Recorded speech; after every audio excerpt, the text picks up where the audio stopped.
你是否也有过这种经验？刚和朋友提到最近腰酸背痛，没过多久手机上就跳出按摩椅的广告，或者你才在家人面前说想旅游，结果社群网站立刻充斥着机票酒店的推销讯息，甚至你总是接到一些莫名其妙的诈骗电话，对方似乎对你的情况了若指掌。这种种情况看似巧合，却让人不禁怀疑，难道我们的手机真的在偷听我们说话，24小时监视着我们吗？不少人以为这只是我们的错觉，但事实恐怕没那么简单。或许你的手机并没有直接偷偷录下你的对话，但它的确有某个隐秘的开关预设一直开着，使你的隐私源源不绝地被分享出去。如果你从未关闭过它，那你的手机几乎等于装上了一个无所不在的窃听器，让广告商和不法分子随时窥探你的生活。据说有90%的人根本不知道这件事，难怪广告推销和诈骗电话会源源不绝地找上门。今天我们就要揭开这个隐私陷阱的真面目，深入探讨手机如何监视我们，又该如何夺回对自己隐私的掌控权。首先，我们从那个令人疑惑的现象谈起，手机究竟会不会偷听你的讲话？很多人坚信自己的手机在背地里当顺风耳，毕竟太多次了。我们只是随口聊聊某个产品的好坏，接着相关的广告就出现在社群媒体或浏览器中，仿佛手机真能洞悉我们的谈话内容。这个问题曾经引起全球热议，在2018年的美国国会听证会上，就有议员直接质疑某科技巨头的执行长，问他们的 App 是否会在未经允许的情况下使用手机麦克风监听用户对话。当时这位执行长一口否认，声称他们不会这么做，但他的回应并没有打消大众的疑虑，因为不止你我，有调查显示，近一半的智慧型手机用户都怀疑手机在偷听他们说话。那么手机到底有没有在偷听？要回答这个问题，我们得先了解智慧型手机的运作模式和商业逻辑。我们的手机其实就像一部复杂的感应器组合，内建的麦克风、摄影镜头、GPS 定位、各种动态感测器等等。同时它也安装了各式各样的应用程式，许多 App 甚至是免费的。俗话说，天下没有白吃的午餐，免费 App 不用你付费，那他们靠什么赚钱呢？答案很简单，靠收集数据、卖广告。你的手机使用习惯、浏览内容、所在位置，甚至可能包括你的声音，都可能成为他们获利的资源。换句话说，我们的手机平日里确实一直在偷听，只不过这里的听指的是全方位的收集你的各种行为讯息，未必是直接录音。举个例子，你早上起床第一件事是打开社群 App 刷动态，接着用导航 App 去上班，中午用外送 App 订餐，晚上躺在床上看影片聊天。这整天下来，你的手机其实在默默记录你对哪些朋友的贴文点了赞，你去了哪家咖啡厅，你喜欢吃什么料理，你关注了哪部电影。即使你没有讲任何话，手机上的 App 和服务也在全方位地描绘出一幅你的用户画像。广告商正是根据这幅画像给你推送精准的广告内容。所以当你和朋友聊起腰酸背痛问题时，其实你的手机早就从你平时搜寻的健康资讯、购物车里的保健用品猜到你可能需要按摩椅了。而当你计划旅行时，你在地图上查过景点，在浏览器看过机票价格，这些都被广告系统记录下来，自然旅游相关的推销电话也就紧随其后。也就是说，手机不一定非得真的偷录你的谈话，因为你生活的点滴早已透过各种数位足迹泄露出去。很多人误以为广告商是透过麦克风监听才知道他们想要什么，其实更常见的情况是，你在网络上的点击、搜寻、定位早就在源源不绝地发生。这些数据发出的声音，对科技公司来说，几乎和你亲口说话一样清晰。当然，这并不表示麦克风监听完全是无稽之谈。事实上，我们的手机麦克风确实随时都在待命。试想，你是否经常对着手机说 Hey Siri 或者 OK Google 来唤醒语音助理？为了实现这个功能，手机的麦克风必须24小时开启，用极低的功耗监测你的声音。一旦侦测到唤醒词，就启动完整的录音并上传云端处理。也就是说，平常我们没有注意时，手机也在静静倾听环境声音，等着抓住关键字。有些人担心，万一手机把我们平常的谈话错当成唤醒词，那它不是已经录下我们对话的一部分吗？这种情况并非不可能发生。曾经就有新闻曝光，某些智慧音箱和手机语音助理错误地录下用户的私人对话并上传，导致人工分析语音的外包承包商听到了本不该听的隐私内容。事实上，2019年，苹果、Google 和 Amazon 等公司就接连爆发语音助理隐私丑闻，因为他们各自的语音助理录音有少部分会提供给人工外包人员分析，导致用户的私密对话被人员听取。这些乌龙事件证实，我们的谈话有时确实会无意间被科技巨头拿去当人工聆听训练资料。试想，如果连科技公司自己都可能不小心听到用户的隐私，那么一些心怀不轨的 App 会不会故意利用麦克风权限来窃听呢？令人遗憾的是，历史上确实出现过恶意 App 滥用麦克风的案例。有些不肖程式会在背景偷偷启用录音，把你周围的声音片段上传服务器分析，甚至有 App 以个人助理或录音笔等名义诱导你授予麦克风权限，接着全天候录下环境声音。幸好主流 App 商店对这类行为的审查趋严，但仍防不胜防。想象一下，如果你的手机里装了一个心怀不轨的 App， 获得了麦克风的存取权，那无论你在客厅讲电话，在会议中谈工作，甚至私下和家人聊天，它都可能偷录下一些关键词汇，再把这些资讯卖给对应的广告商。难怪我们常说现代人仿佛生活在1984小说中的老大哥监控时代，只不过这次盯着我们的不仅是政府，还有无孔不入的商业势力。说到这里，我们可以暂时下个结论，手机之所以让人感觉无时无刻不在监视，主要原因在于它从各个角度窥探我们的隐私。麦克风可能无意或有意间收集语音、GPS 和网路，定位在追踪我们的脚步，各种 App 在记录我们的兴趣喜好，而这一切数据会被汇总成为商业分析的宝库。然而，这其中还缺少一个关键环节，如何把你在不同 App、不同网站上的行为串联起来，识别出这些资料都属于同一个你。毕竟，你可能在购物 App 上浏览了某商品，又在社群媒体上谈论了另一话题。广告商要如何确定这些行为都来自同一个人，从而给你投放综合了两者的精准广告呢？答案就在于我们前面提到的那个隐秘开关上。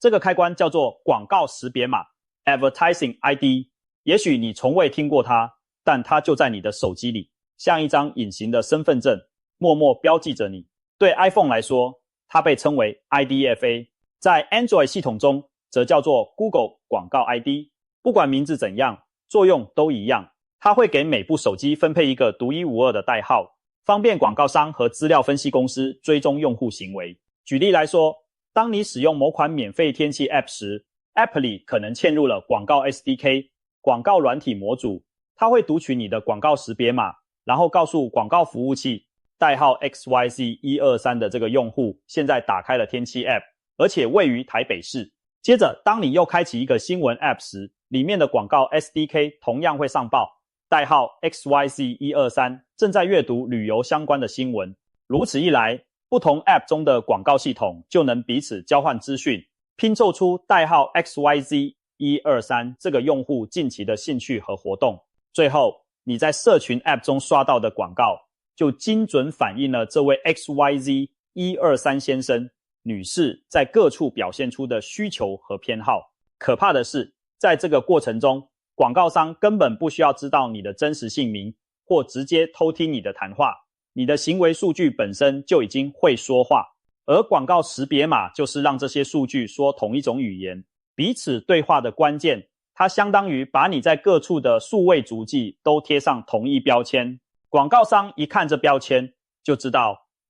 原来是这个人最近对按摩椅有兴趣。试想，如果没有广告识别码，每个 App 里你的身份都是割裂的，广告商无法将不同来源的资讯汇聚在一起，那么就算他们收集到零散的碎片，也难以形成对你的全面认识，更别提投放精准广告了。因此，广告识别码堪称是手机24小时监视你的幕后元凶之一。问题来了，这个广告识别码我们不能关掉吗？或者说，我们能不能不让广告商读取它？理论上，你可以重置甚至关闭广告识别码的使用，但手机厂商在默认情况下，往往没有把这选项放在明面上让人注意。早些年，许多手机甚至没有提供用户关闭广告追踪的权限。随着隐私意识抬头，苹果和 Google 才逐步在系统中加入了控制开关。例如，现在 iPhone 的系统里就新增了一个允许 App 请求追踪的总开关。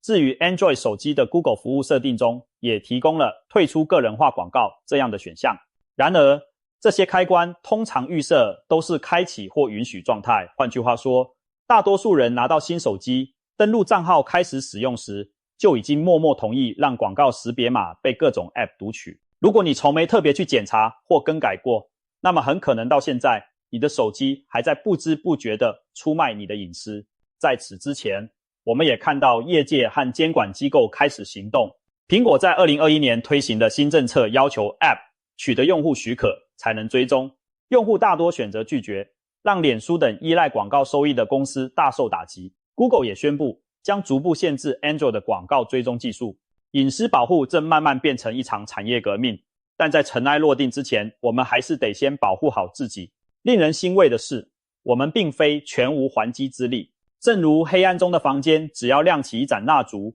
就能赶走阴影一样，我们也可以透过几个简单的动作来关闭这些监视我们的后门，夺回属于我们的隐私主导权。接下来，我将一步步带大家关掉7个关键的隐私设定。这7招出击能大幅减少你的个人资讯被追踪的可能，让广告商对你的精准度大打折扣，也让那些恼人的诈骗电话不再如复古之躯般缠着你。第一招，关闭广告个人化追踪广告识别码。这一步是重中之重，我们要做的是到手机的隐私设定里把广告追踪功能关掉。在 iPhone 上，请进入设定，找到隐私与安全性追踪，将允许 App 请求追踪的开关切换为关闭状态。如此一来，未来当任何新 App 要追踪你时， iPhone 都不会再允许他们索取追踪权限，也就是读取你的广告识别码。对于之前已允许过追踪的 App， 你也可以在同一个设定页面下方看到清单，逐一将他们的权限关闭。Android 手机的做法则略有不同，前往设定中的 Google 账户或 Google 服务选项，找到广告设定，然后启用，选择不接受个人化广告即可。某些新版 Android 甚至提供重置广告 ID， 甚至删除广告 ID 的按钮，你可以放心按下重置或移除那个识别你的代号。这一招相当于让你的手机开始隐姓埋名，日后广告系统再想用同一标签锁定你，就困难许多了。第二招，关闭应用程式不必要的麦克风存取。在了解了手机麦克风潜在的监听风险后，我们也该采取行动了。检视你的手机上有哪些 App 获得了麦克风权限，可能会让你大吃一惊。有些游戏或工具类 App 你几乎从未用过语音功能，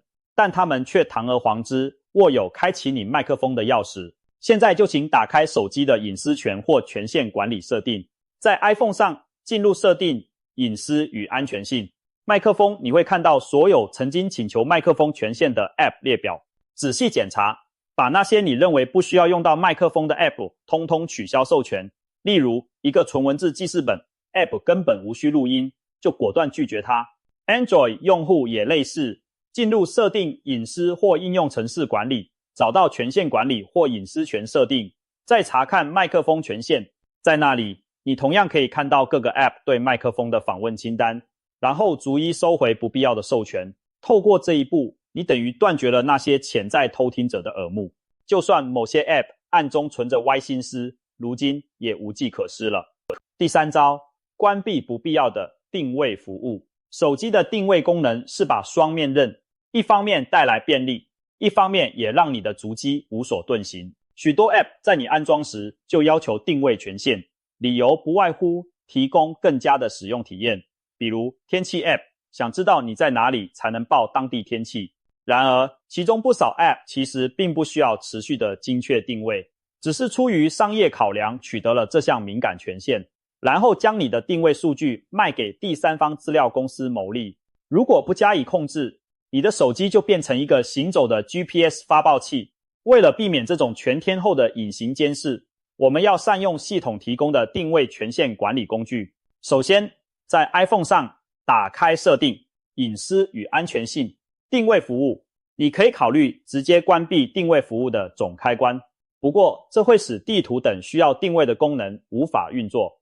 所以更建议逐 App 设定。进入每个 App 的定位权限设定，你会看到几个选项，例如永远、使用 App 期间或永不。强烈建议将大部分 App 的定位权限都设为使用 App 期间或干脆永不，除非它确实有必要在你未打开 App 时还持续获取位置。同样地， Android 用户可以前往设定、定位或隐私中的定位选项，查看有哪些 App 最近调用了你的位置信息，把那些可有可无的定位权限一律关掉，特别是那些一看就觉得莫名其妙的 App， 如果没有定位对使用没有影响，那就直接收回许可。另外， Android 系统还有位置权限使用情形的概览，让你了解每天有哪些 App 在背后频繁读取你的位置，由此揪出那些暗中频繁定位你的家伙。要知道，只要掌握足够的定位点，数据分析者甚至可以推断出你的居住地和工作地。例如，每天夜里你的手机都在同一地址停留数小时，那8、9不离十就是你的住处。每天白天它又规律地出现在另一个地点，那大概就是你的公司。长此以往，你的人生轨迹几乎可以被完整重建。前几年曾有新闻报道，某资料公司持有上亿笔手机定位记录，能精准描绘出数百万用户的活动地图，让人不寒而栗。透过这第三招，我们等于为手机装上了一副定位遮罩，不再让自己的一举一动都被上报。第四招，关闭个人敏感资讯的分享。除了麦克风和定位，还有许多个人资讯藏在你不注意时被默默收集，比如联络人、日历、照片，甚至健康数据。有些 App 会理直气壮地要求读取联络人来，方便寻找朋友，要求存取照片来，方便分享图片等等。但他们拿到权限后，背地里可能将你的通讯录数百上千笔联络资料上传，或扫描你的相簿，分析你生活的点滴。我并不是说所有 App 都如此阴险，但降低风险的最佳方法就是谨慎给予权限。因此，趁现在打铁趁热，到你的权限管理里把关吧。iPhone 用户在隐私与安全性设定下，可以找到通讯录、照片、蓝牙、健康等分类，点进去检查有没有 App 其实不需要存取，该资料却名列其中。例如，一款游戏 App 却出现在通讯录权限名单里，那显然不合理，就请把它关掉。对于照片权限， iPhone 还提供选择照片的细项权限，你可以只给 App 看你选定的几张照片，而不是整个相簿，这也是极好的隐私保护措施。Android 用户则可以在权限管理中逐项查看，例如某些 App 要求读取电话的权限，这可能泄露你的手机号码和装置识别码，也都应严格管控。特别提醒，电话号码和装置 ID 这类资讯一旦被不肖厂商拿去兜售，你就很可能开始接到各种行销或诈骗电话。回想一下，是不是有时你才刚在某网站填了电话，不久后就接到保险推销或诈财简讯？这往往就是因为你的个资被转卖了。所以保护通讯录、电话号码等联络资讯，也是为了减少日后的骚扰电话。第五招，关闭系统诊断与广告分析资料的回传。很多人不知道，你的手机系统其实会定期将一些使用数据回传给官方或合作伙伴，用于改善服务或广告分析。比如 iPhone 有分享 iPhone 分析和改善 Siri 与听写等选项，预设状态下可能是开启的。Android 的 Google 服务中也有使用和诊断资料分享的设定。如果你重视隐私，完全可以把这些与广告或分析相关的数据上传选项关掉。具体做法， iPhone 上进入设定、隐私与安全性、分析与改进，将里头的分享 iPhone 分析与 App 开发者共享分析等等一系列开关全部关闭。还有个人化广告也建议一并关闭，避免苹果基于你的使用习惯向你推送他们平台上的定制广告。苹果声称这些广告不会识别个人，但关掉以绝后患总是好的。Android 用户可以在设定 Google 使用和诊断中关闭诊断资料分享，同时在 Google 账户的广告设定中关掉个人化广告选项。这些资料传输一旦关闭，你的手机使用情况就不会再被用来训练广告演算法或其他后台分析，相当于切断了一条从你这里流向广告商的资讯管道。第6招，善用防诈骗与骚扰过滤功能。即便我们把上述隐私开关都关好了，现实生活中还是可能接到推销或诈骗电话，毕竟你的电话号码可能早已外泄在某些资料库，而诈骗集团也可能透过乱码软体自动拨号。然而，我们并非无计可施，现在的智慧型手机内建了一些骚扰来电过滤工具。以 iPhone 为例，你可以打开设定、电话，找到静音未知来电者选项，启用之后，任何不在你联络人名单中的陌生号码来电，手机都会自动帮你静音并转到语音信箱，避免你被无谓的来电打扰。这对付诈骗电话特别有效，因为骗子通常不可能在你的联络人清单里。Android 这边，如果你使用的是 Google 的电话 App， 可以在设定中开启来电显示与垃圾讯息功能，把可疑的行销或诈骗电话标记出来，甚至直接为你过滤掉。不仅如此，也有不少第三方防骚扰 App 或服务，例如某些电信业者提供的来电过滤功能可以考虑使用。当然，最根本的预防之道还是保持警觉，不随意在不信任的网站填写个人资料，